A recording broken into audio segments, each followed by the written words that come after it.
Good evening, everyone. Good evening.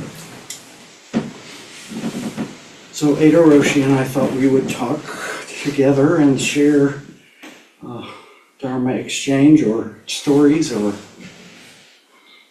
the things that come out of our mouths. So it's good to see you all. It's very nice to do the Bodhisattva ceremony again. It feels like it's after the holidays and everything that happens. Feels like we're kind of back to the steady tranquility of daily practice, which is lovely. So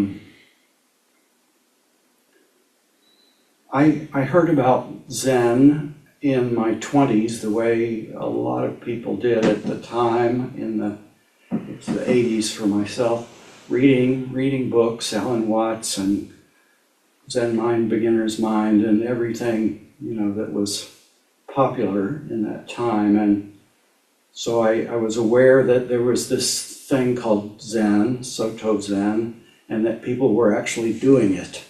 It was something they were doing.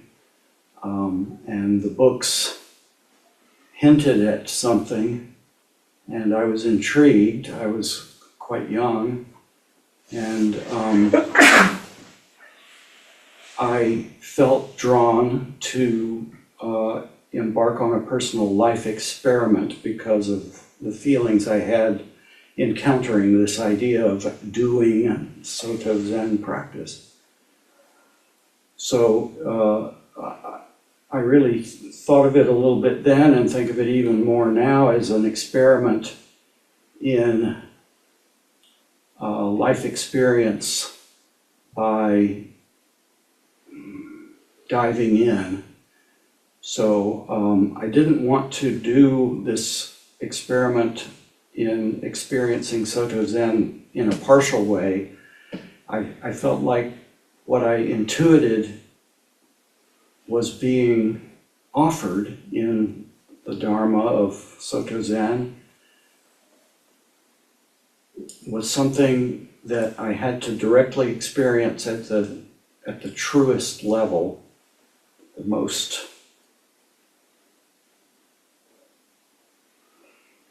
truest level. So I ended up at a monastery called Tassajara. A lot of people have heard of it, associated with San Francisco Zen Center and Shunryu Suzuki Roshi's lineage. And it's a beautiful, beautiful place. And I ended up going there and staying for a few years and doing the practice there. One of the first questions that came up for me as far as what the experiment was about was I wanted to engage with or discover or cultivate earnestness for myself. I guess I felt a bit of the dangers associated with cynicism at that early point in my life. Even though I didn't understand it, I knew there was a danger in cynicism. And so I felt like earnestness, I kept asking inside, I wish to understand earnestness. So what I found in practice ultimately was the opportunity for wholehearted engagement with everyday life. And because I was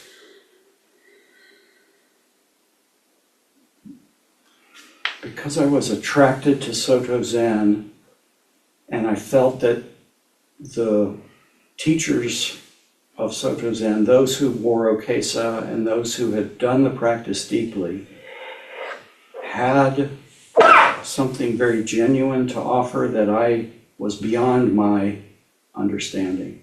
So I tried in my youthful, arrogant, haphazard way to ask them to teach me.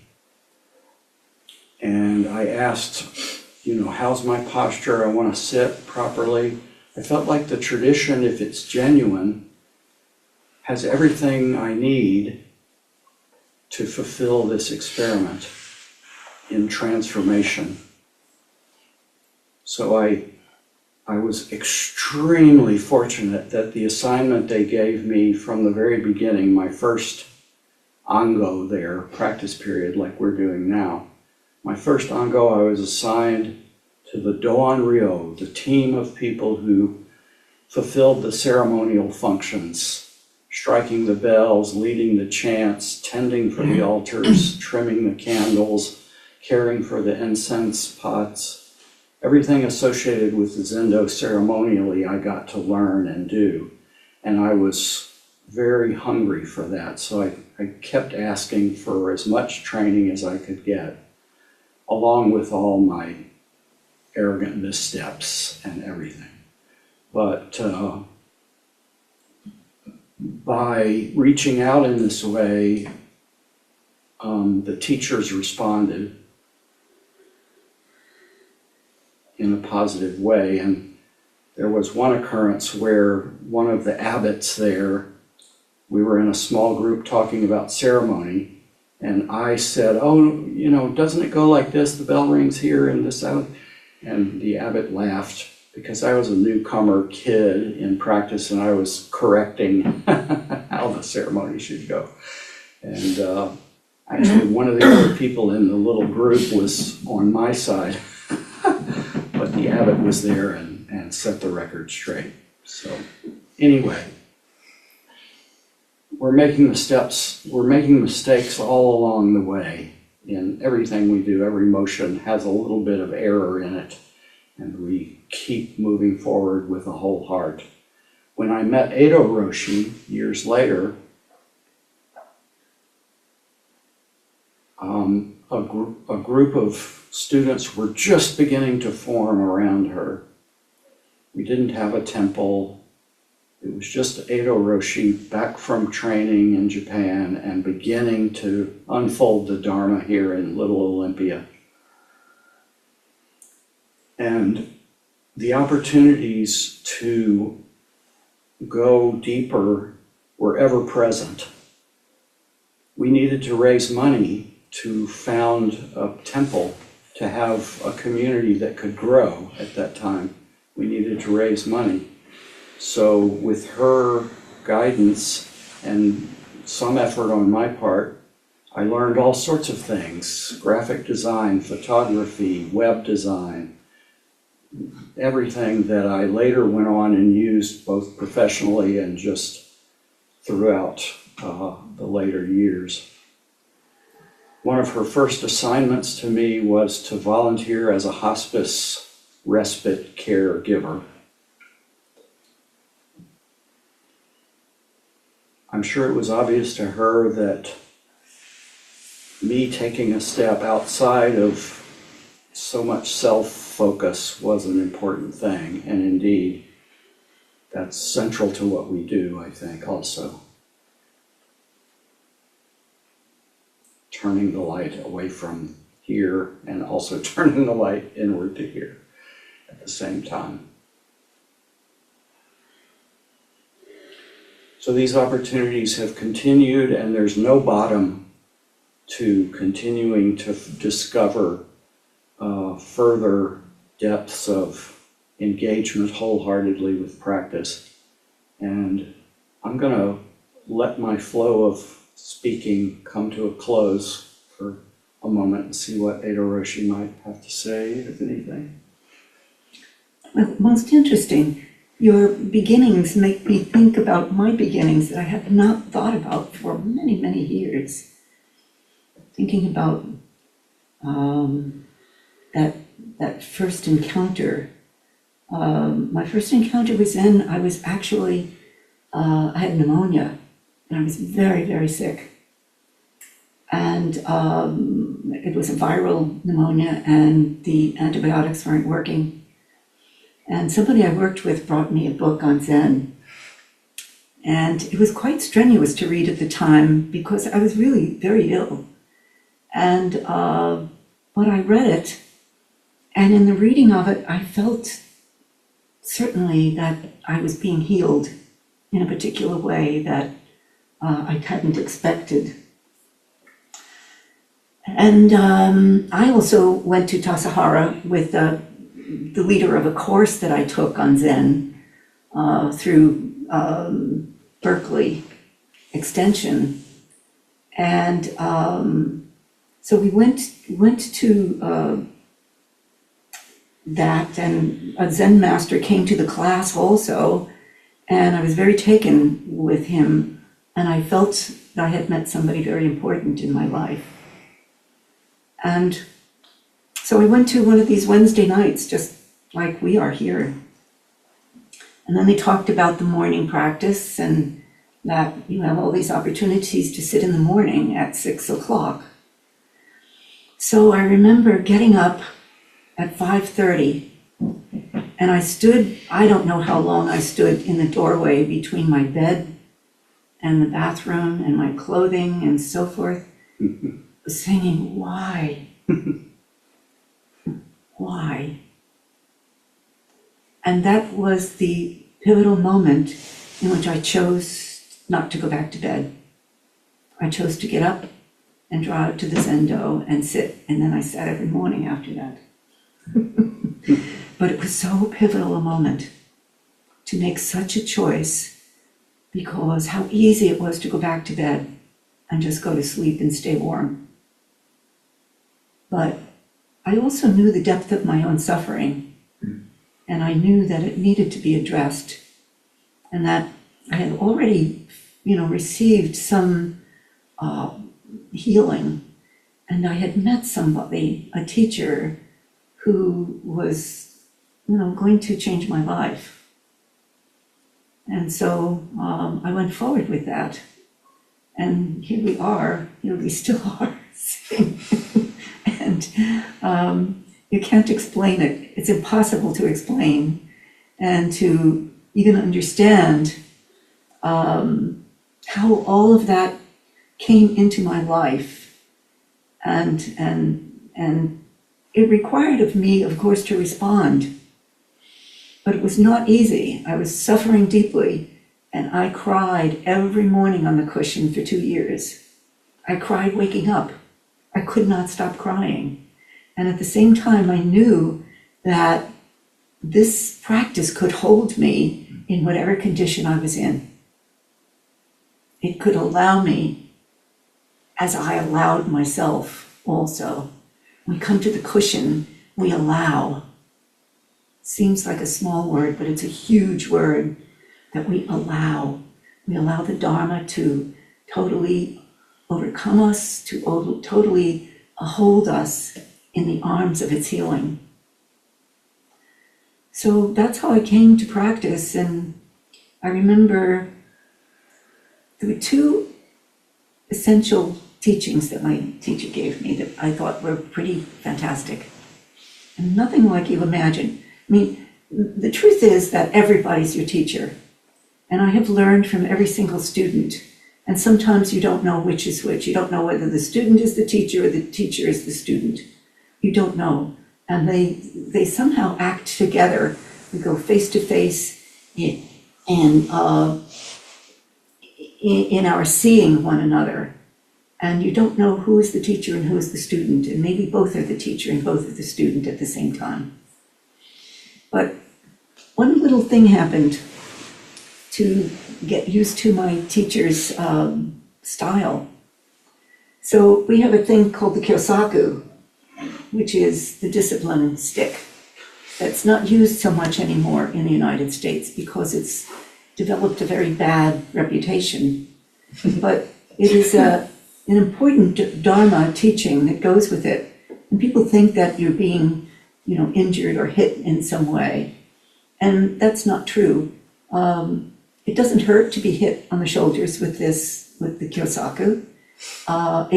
It just sort of stimulates the shoulders after you've been sitting a long time. So the disciplinarian, I guess we call them, what is it called? Well, I can give an example, because I'm Shuso, I have to say we don't lean against them. Yeah. So in any event, at Tassajara, I was terrified of this object because it makes a huge sound when somebody is hit with it. And I was terrified of it. And yet I had a great experience. I had a huge experience sitting at Tassajara. But this stick really scared me.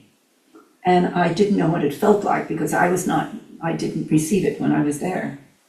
So when I came to my teacher and I talked with him, I told him I was afraid of this. So he said, would you like to feel what it feels like? And I said, yes. He said, okay, the next time we sit, I will come and I will show you what it feels like. All right, so we were sitting, we must have been sitting 20 minutes into the Zazen. And I hear him get up and I hear his footsteps. Our Zendo is about the same size as we are. I heard him come around and I was sitting right back there. And he came and he stood behind me. And I waited, and I waited, and I waited, and I waited. And then he walked away. And I realized it didn't feel like anything. It was just the Dharma kind of interacting with us. And I knew that I could learn from him in this way, that he could teach in a very unusual kind of way. He's Japanese now. So that was one of my first experiences with him. And the other came that are so memorable for me. There were many, many, many, but this is very memorable. So for some reason we had finished Zazen and he asked me to get something from his car or something, and he handed me his keys. And when I tried to take them, he didn't quite release them to me because I was grabbing them. And he taught me not to grab. That in Zen practice, we don't grab things from one another. We meet at the moment where something is given and something is received. And it's a huge teaching. Granted, I don't always do it because we get into a hurry. But when we get it, we realize that every moment and every meeting with someone, another human being, is important. We recognize one another, and we recognize our practice together when we don't grab. But we hand a piece of paper and we meet for just a second and acknowledge one another in that moment. Those are two precious teachings. There's so many with him, but those were in the first couple of weeks. And so, yeah, your turn. Mm-hmm. Well, I was thinking just questions from anyone who has a question. Would that be? Sure, of course. So if anyone has any questions at all, this is an opportunity. I enjoy hearing these stories very much myself, Eido Roshi's stories, yeah.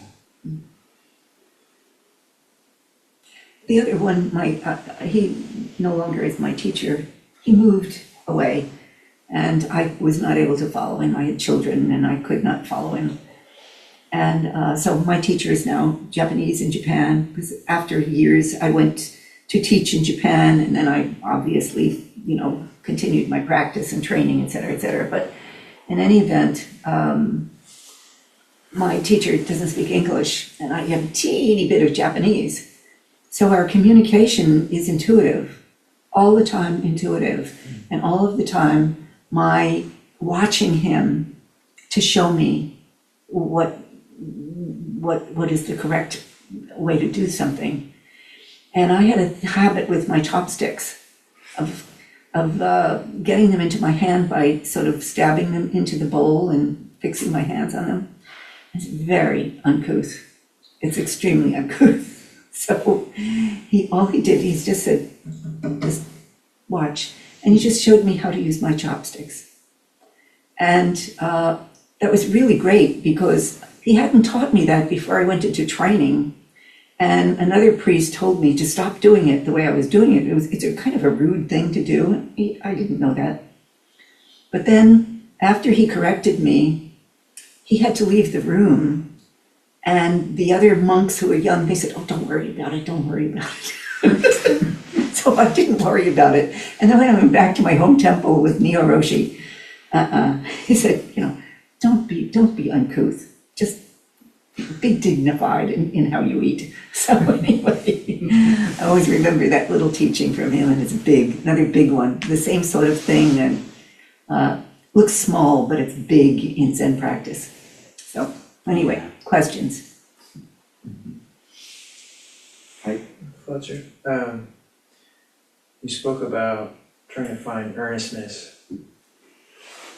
After all your years of practice now, what is your relationship like to earnestness and cynicism? I'm still quite aware of the danger of cynicism. It's quite a dangerous energy, atmosphere to dwell in. There are alternatives everywhere when the feeling of cynicism might arise. There's righteous anger at injustice.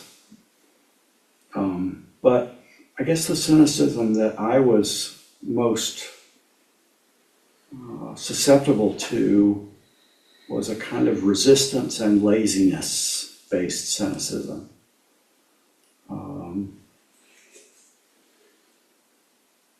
And I admit that if it weren't for Buddha, Dharma, Sangha, and I would emphasize Sangha in this case, if it weren't for having a teacher and a practice, I would personally not be terribly rooted, I think, as a person. So I'm still fundamentally engaged with the moment-to-moment need to be responsive to someone, to something, to the next thing that I notice. So in practice, it's sort of a constant cascade of noticing and responding. And Zazen creates a condition of allowing that can sort of speed up the noticing and responding process because the clutter is less, perhaps. So you might be noticing the cynicism and then responding with earnestness? Noticing wholesome possibilities, noticing a need, of course, a need in front of me. The bell needs to be hit, the computer needs to be moved, the books need to be picked up, everything. The meal needs to be cooked, everything. Every little thing. And Eido Roshi mentioned these little things that are so big. That's really it.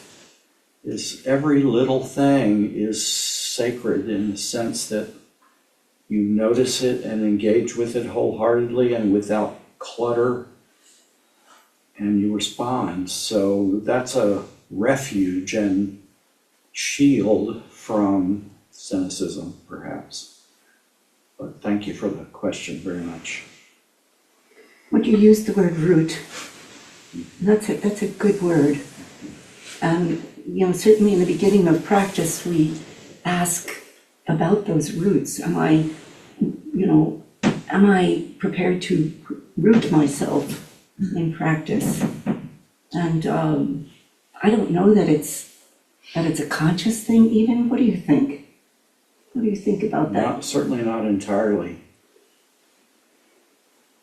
And? It's an energy that asks for a response. And?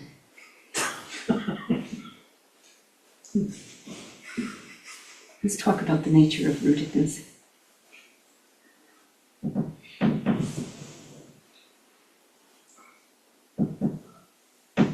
No question. We'll wait until he gets, okay. He's on the spot. The nature of rootedness.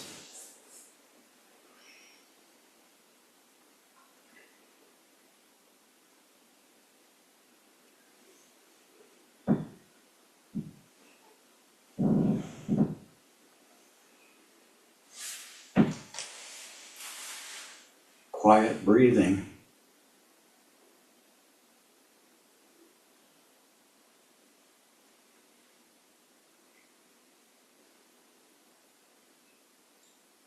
Soft eyes and relaxed eye sockets.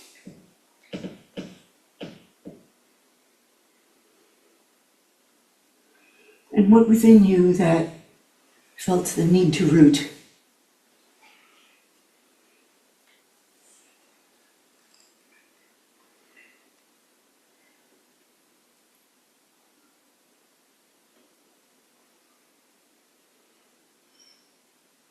Well, woundedness and suffering, of course.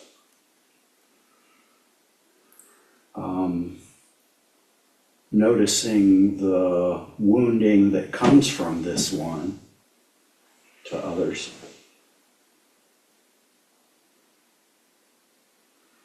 One of my earliest questions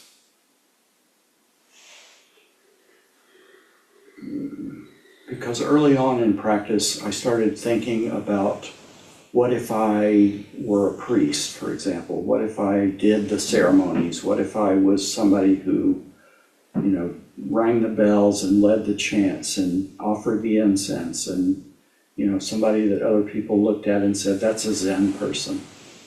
The question for me was, how do you know if you're harming others?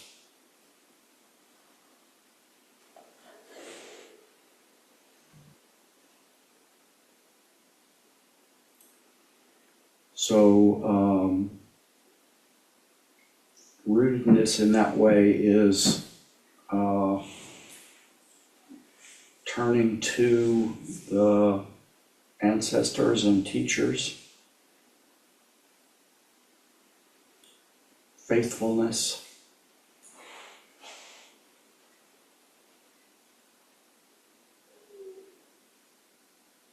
and trust.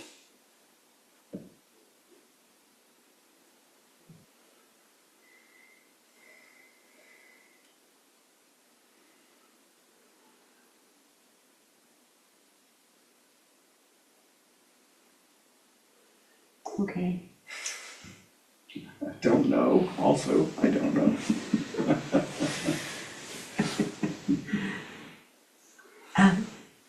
Michael, you had a question. I have a question. It doesn't seem related to what we've been talking about, but I promise it actually is.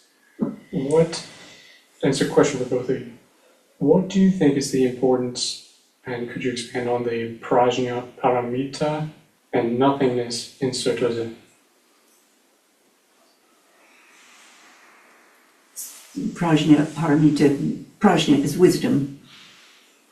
So could you give the question again, the importance of the prajna, paramita and the concept or the notion of nothingness? Yeah. Okay.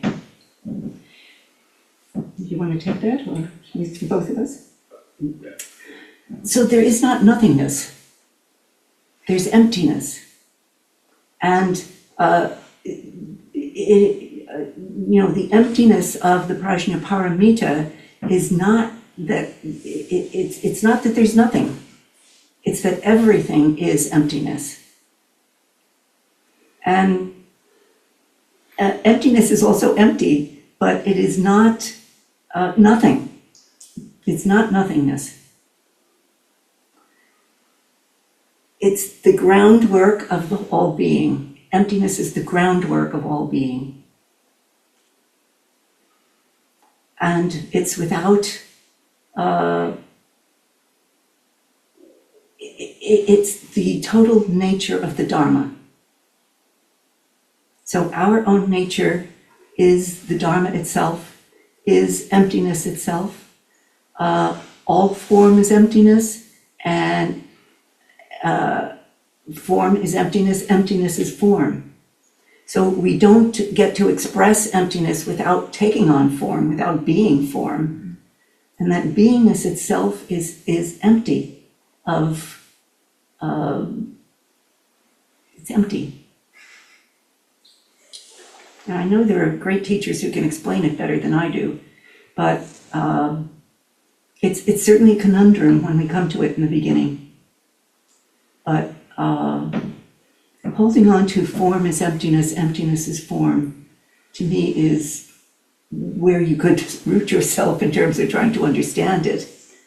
Because we are insubstantial. And that's hard to understand. But we are itself, all form is insubstantial. And that insubstantiality is emptiness. Yes? Yeah, I was, as a kid, I was fascinated by the idea that if you were to somehow experience total darkness, like perfect darkness, and then you were to experience total light, perfect light, they would be indistinguishable. Because I kind of was confused between nothingness and emptiness. So that the absolute of one side of what I thought was this duality and the other complete perfect side of it were equivalent, and somehow that equaled a kind of nothingness. But that was a mistake as I got a little older, perhaps, because of what Eido-san is saying about emptiness. Emptiness, of course, is impermanence and interdependence. And it's the unborn moment of all being and experience. And you can't say anything whatsoever about it, but we talk about it in the liturgy, and we talk about it sometimes in the Zendo. Not so much, though, because there are other matters to attend to, like it's time to strike the bell, it's time to cook the rice. But it is a project worth practicing on, certainly. We say that right in light there is darkness, but don't confront it as darkness. Right in darkness there is light, but don't see it as light. Light and dark are relative to one another, like forward and backward steps, so on and so forth. So we engage with these pivot points where one can mistake emptiness for nothingness or fall into that. And so perhaps what we said about rootedness is the activity of dancing with emptiness.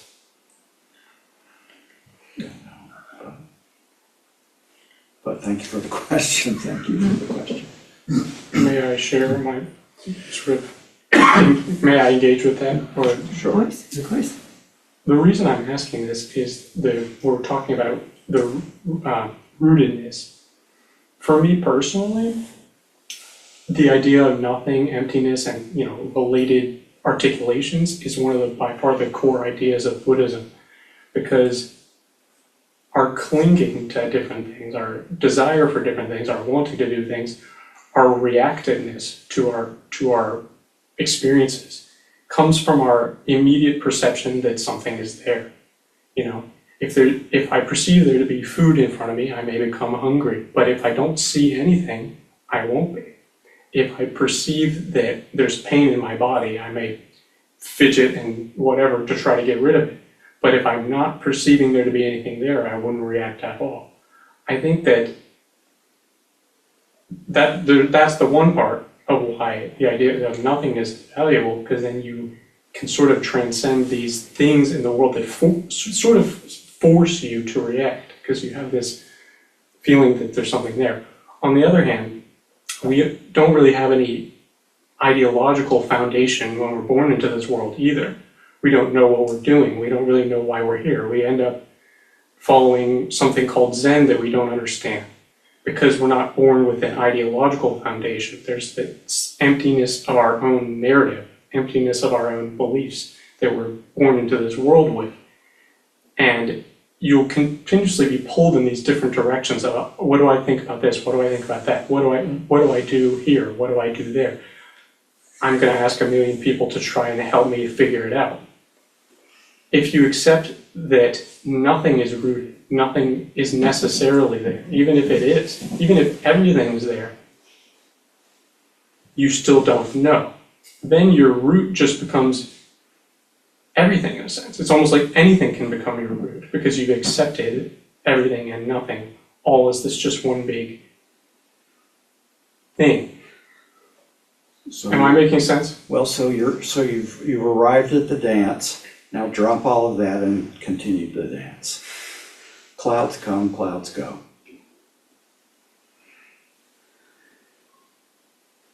Well, I'm trying to point out it's not irrelevant to daily life. It's not just like this, philosophical quote unquote thing, because when you're doing things on a daily basis, you're going to be confronted with how real they feel to you and how pressing they feel to you, how important they feel to you. Sometimes how sacred they feel to you can also become a source of clinging. And then you can continue to find refuge in what I'm talking about. It's something that comes up to me every single day. Well, Zen is not a philosophy at all. It can be mistaken as such. We can certainly find philosophy in Buddhism, but not in Zen. Zen is not a philosophy. Zen is doing and practicing awakening. Every part of our aspect of practice is awakening itself. Dogen Zenji is really, really strong on that in reminding us of that all of our actions, of our devotional practice, all of it are awakening. And that's it. We just do it. But it's not a philosophy. I think what you're doing is philosophy. Philosophizing about this intention or that intention. Absolutely, we're totally human, and we can be attracted to almost anything, and we can get stuck everywhere on anything. And our practice is to root ourselves in emptiness. That's where our roots are. I'm talking about an idea that you then experience. Once you figure it out, you don't need to think about it anymore. It's an idea that you can then awaken to. I won't say it's even an idea. It is an experience. And you can't explain experience. You can't give words to experience. But Zen practice is experiential completely. So Yeah, you can't step on your own foot. Your foot steps on the ground. You can't put a head on top of your head or eyes inside your eyes. So. matter of fact, your own face is the only one you can't see. But you see your face in everyone else. When we look at one another, we respond and we completely are connected. And that's our face then. So my face becomes your face, actually. Thanks, Tom. Yeah. Yeah, Zen practice busts us wide open and we give ourselves to these faces that are us, and our face belongs to you. And yeah. And Confucius says, make sure you hang out with the right people because we're going to become like one another. So we want to hang out in a good place, root ourselves in a place of awakening, in a place where there is wholesome activity and wholesome exchange.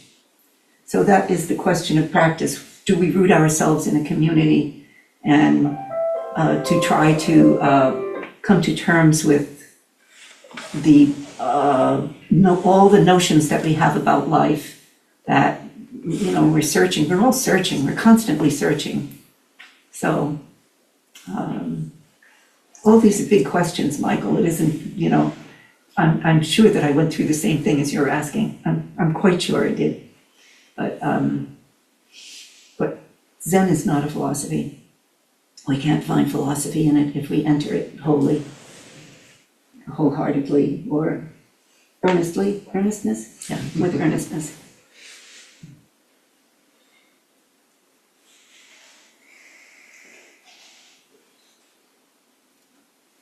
Well, we could maybe stop there. Yeah. Okay.